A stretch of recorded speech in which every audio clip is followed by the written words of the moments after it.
안녕하세요. 돈셰프의 최병문입니다. 이번 시간에는 2023년 세법 개정안을 대비하는 방법.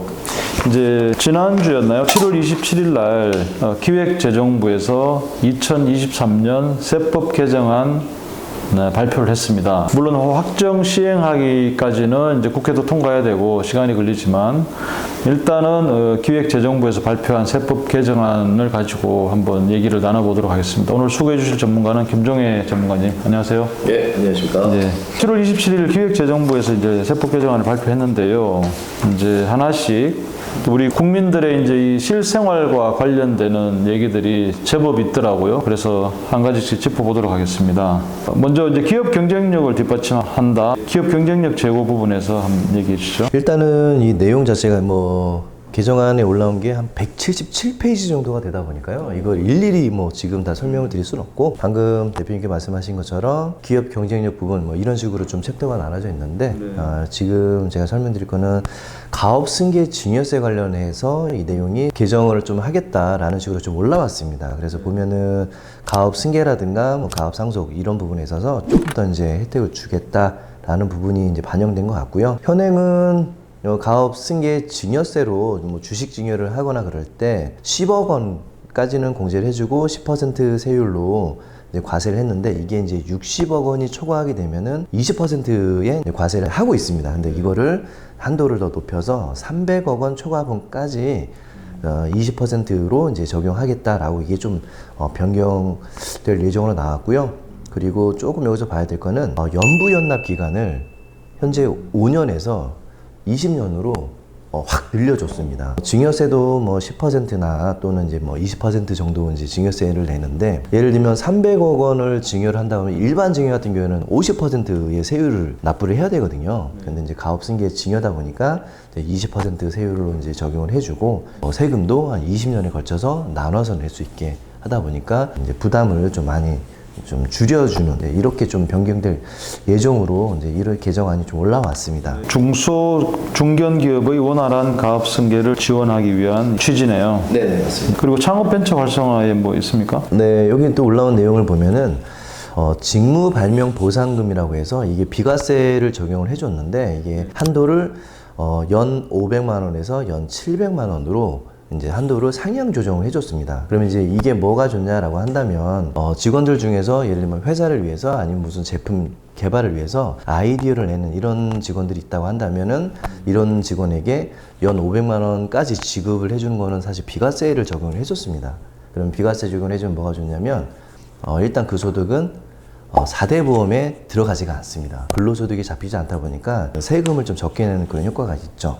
그러면 비과세를 활용하는 것 자체가 사실 근로자 입장에서는 똑같은 돈을 받아도 세금을 적게 떼니까 4대 보험도 적게 떼고 소득세도 적게 내고, 그러니까 연봉을 좀 높게 받아가는 실질 수령급여 인상의 효과가 있고요. 그리고 사업주 입장에서는 근로자와 4대 보험을 50대 50으로 내다 보니까 사업주 입장에서도 4대 보험을 적게 내는 이런 효과가 좀 있습니다. 그런데 직무발명 보상금만 비과세가 되는 게 아니고, 뒤에 부분에 설명을 드리겠지만 좀 비과세 되는 부분이 조금 몇 가지 항목이 있습니다. 그래서 그거는 뒷부분에서 제가 다시 설명을 드리겠습니다. 예, 그리고 민생 경제 회복과 관련해서 장기 주택 저당 차입금 이자 상환액 소득 공제 확대가 됐네요. 네네, 맞습니다. 여기서 공제 한도라든가 이런 부분이 좀 상향 조정이 됐고요. 적용 대상도 좀 확대가 됐습니다. 그래서 공제는 현행 300만 원에서 1,800만 원까지를 공제를 해주고 있는 반면, 개정안에는 600만 원에서 2,000만 원까지 좀 올라갔고요. 그리고 주택 요건도 보면은 기준시가 5억 원 이하의 주택만 해당이 됐는데, 기준시가 6억 원으로 이게 좀 상향 조정이 됐습니다. 그래서 좀 혜택을 보시는 그런 분들이 좀 더 많아질 거로 예상이 됩니다. 서민중산청의 주거비 부담이 좀 완화되면 좋겠습니다. 네. 자, 그리고 주택청약 종합저축 소득공제 한도가 상향이 되네요. 네, 맞습니다. 이 부분도 보면은 적용 요건은 사실 무주택 세대주와 총 급여액 7천만 원 이하인 근로자, 이런 부분은 변동은 없고요. 공제 납입 한도가 연 240만 원까지 소득공제를 해주던 반면 이제 연 300만 원으로 좀 상향 조정이 될 예정이 있습니다. 그리고 전통시장 및 문화비 사용분 신용카드 소득공제율 한시 상향 이렇게 있네요. 네, 맞습니다. 방금 말씀 주신 것처럼 원래 이제 전통시장이라든가 문화비 사용 같은 경우에는 신용카드 공제를 좀 받고 있었습니다. 받고 있는데 한시적으로 상향을 해준다라고 해서 아예 그냥 내용 자체도 한시적으로 이제 되어 있습니다. 그래서 2025년 12월 31일까지만 한시적으로 좀 상향해서 올려주겠다라고 했는데 이 한시 상향 같은 경우 영화 관람료 등 2023년 4월 1일부터 12월 31일 사행분까지가 원래 30%에서 40%로 10% 더 올려서 소득공제를 해주겠다. 뭐 이 내용이고요.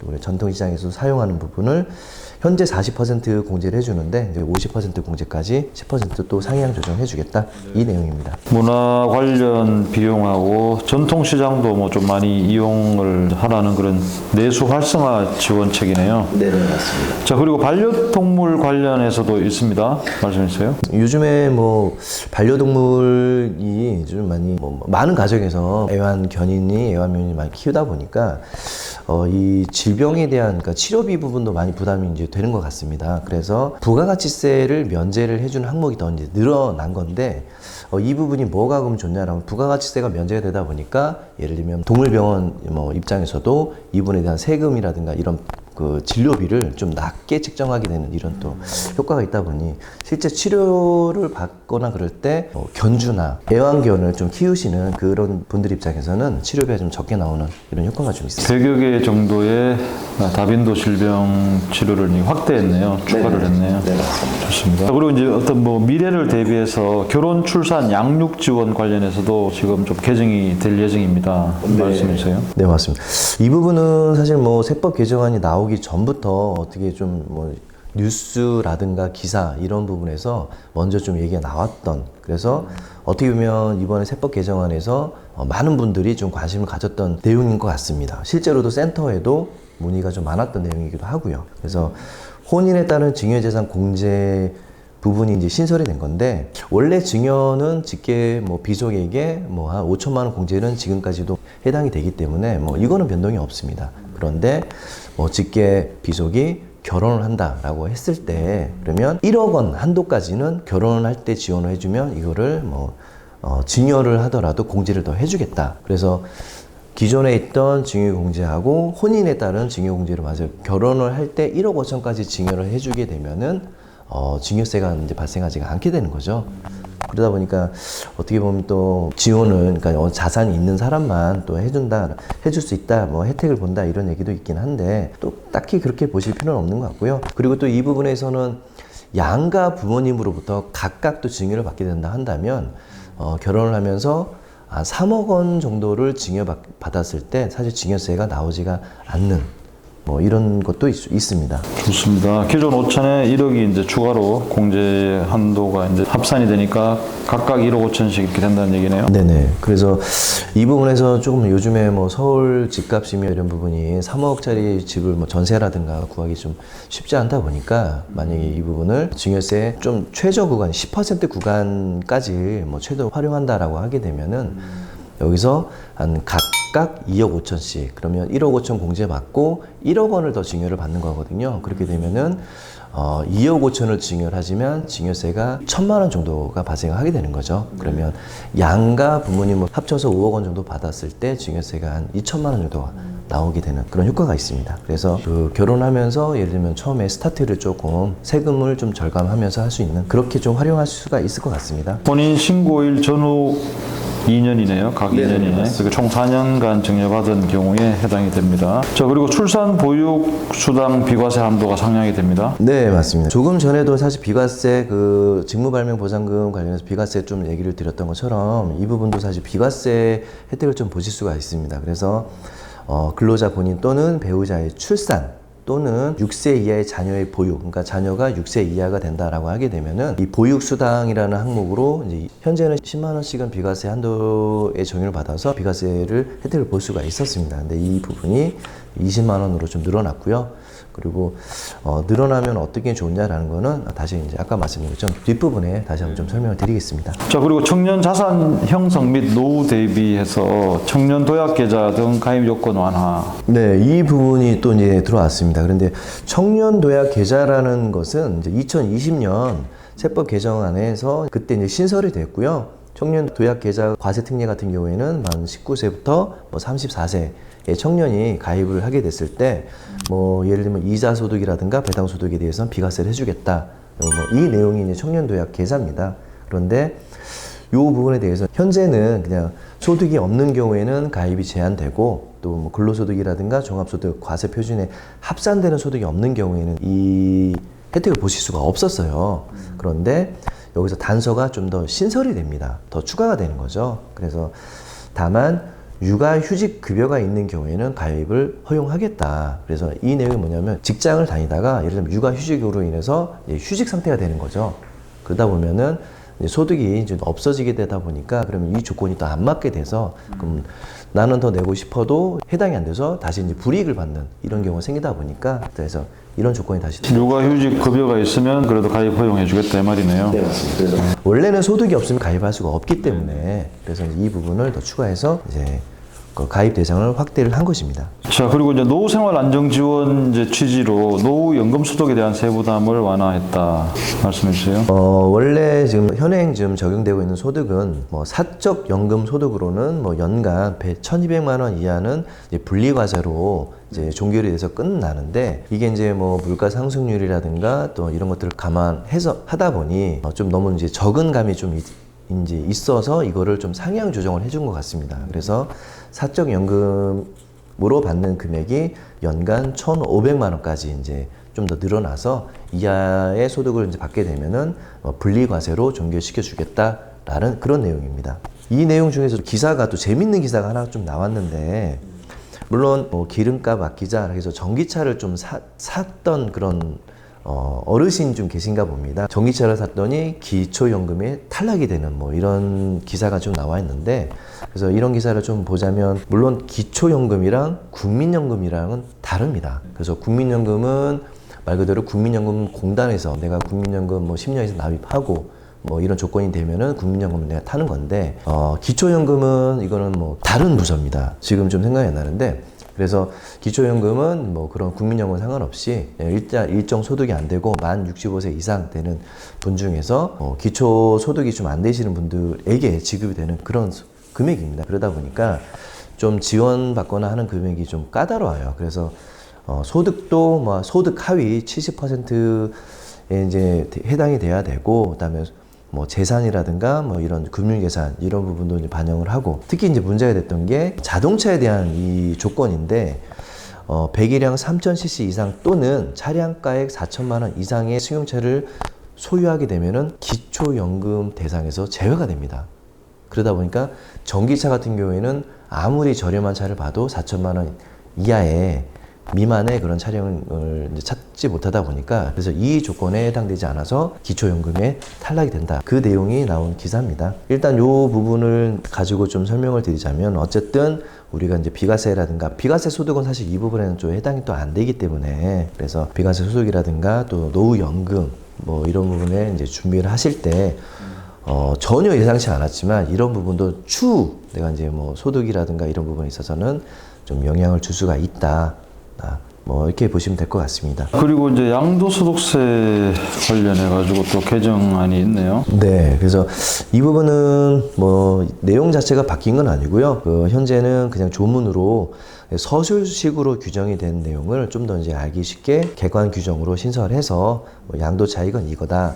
이게 이제 서술이 아니라 예를 들면 양도가액에서 필요 경비를 뺀 이런 것들이 눈에 보기 좋게 나오다 보니까 아 이게 양도 차익이구나, 아 이게 양도 소득 금액이구나. 계산 방법을 좀 더 요약해서 제시한 거네요. 쉽게 이제 파악할 수 있게 이제 만든 그런 내용입니다. 그리고 배당 소득 관련해서도 배당 소득 이중 과세 조정을 위한 배당 가산율 조정 나왔습니다. 네, 맞습니다. 이 부분은 작년 세법 개정안에서 이제 법인세율이 인하가 됐습니다. 그래서 원래 10%에서 이제 9%로 이제 인하가 되고, 그러니까 2억 이하죠. 2억 이하의 법인은 이제 10%의 법인세를 내던 게 이제 9%로 떨어졌고, 그리고 이제 200억 이하의 당기순이익을 이제 그 소득 신고하는 법인 같은 경우는 20%의 과세 구간이었는데 이제 19% 떨어지고 그러다 보니까 그전에는 이제 10%의 과세 구간으로 법인세로 계산해서 배당 소득에 대해서 이제 그로스업이라고 이제 하는 그런 게 있는데, 그래서 11%로 적용을 시켰는데요. 이게 이제 법인세가 떨어지다 보니까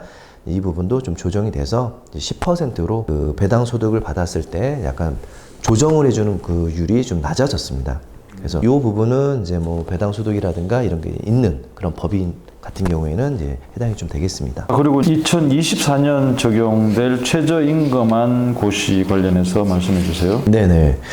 이 부분은 2023년 세법 개정안에 들어있는 내용은 아닙니다. 말 그대로 이 부분은 고용노동부에서 7월 20일 날 최저임금, 내년에 이제 적용할 최저임금에 대해서 고시를 한 내용인데, 이 부분을 왜 세법 개정안에 넣었냐면, 아까 말씀드린 것처럼 비과세 소득이라든가 이런 부분이 사실 임금 명세서라든가 이런 부분에 있어서 적용을 좀 많이 받습니다. 그래서 근로자 입장에서는 비과세 소득을 많이 받을수록 내가 소득세를 적게 내게 되고, 또 사업주 입장에서는 그 근로자가 납부하는 4대 보험이라든가 이런 부분에 있어서 사업주도 5대 5로 이제 내다 보니까 같이 적용을 좀 혜택을 좀 볼 수가 있어요. 그래서 이 부분을 가지고 지금 현재의 최저임금이 9,620원인데 요게 이제 9,860원으로 인상이 되게 됩니다. 2024년 1월 1일 이후 근로한 거에 대해서는 최저시급 요거를 적용받아서 이제 지급이 되는데요. 그런데 이 부분을 이제 근로자가 받고 있는 급여라든가 또 뭐 직무수당, 교통비, 식대, 또 아까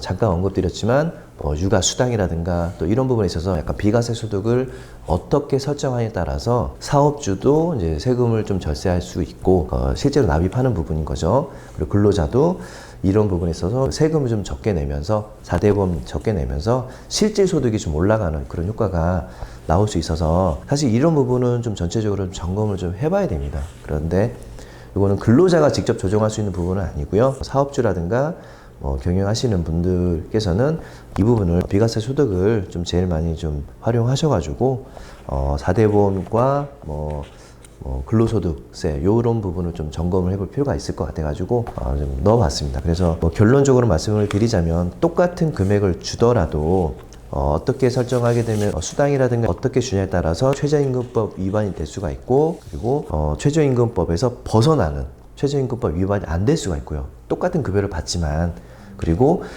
또 똑같은 금액을 받지만 또 사업주가 내는 4대 보험이라든가 이런 부분도 좀 떨어질 수가 있습니다. 근로자도 윈, 사업주도 윈 이렇게 할 수 있는 게 임금 명세서라든가 이런 부분을 최저임금이라든가 또 이제 비과세 이런 그 수당 내역을 잘 활용하시는 거에 따라서 절세를 할 수가 있다라는 부분을 설명드리려고 준비를 해봤습니다. 최저임금법에 위반되지 않기 위해서는 최저임금에 산입되는 임금을 잘 알고 있어야 되겠네요. 네, 맞습니다. 그런데 이제 이게 사업장마다, 그러니까 명칭은 같아도 이게 실제로 뭐 전체적으로 적용하냐 그런 것에 따라서 사업장마다 좀 달리 적용이 될 수가 있어요. 그래서 그냥 예를 들면 뭐 식대면 비과세 이런 식으로만 그냥 하시면 안 되고요. 그 사업장에 좀 정확하게 어떻게 적용되는지를 사업장마다 좀 체크를 해봐야 됩니다. 좋습니다. 자, 지금까지 2023년 세법 개정안을 대비하는 방법, 세법 개정안 이제 이 구체적으로 이제 확정돼서 시행되기에는 물론 이제 시간이 좀 더 남아 있지만 어쨌든 기획재정부가 7월 27일자로 발표한 세법 개정안을 대상으로 말씀을 좀 나눠봤습니다. 김종혜 센터장님 수고하셨습니다. 네, 고맙습니다.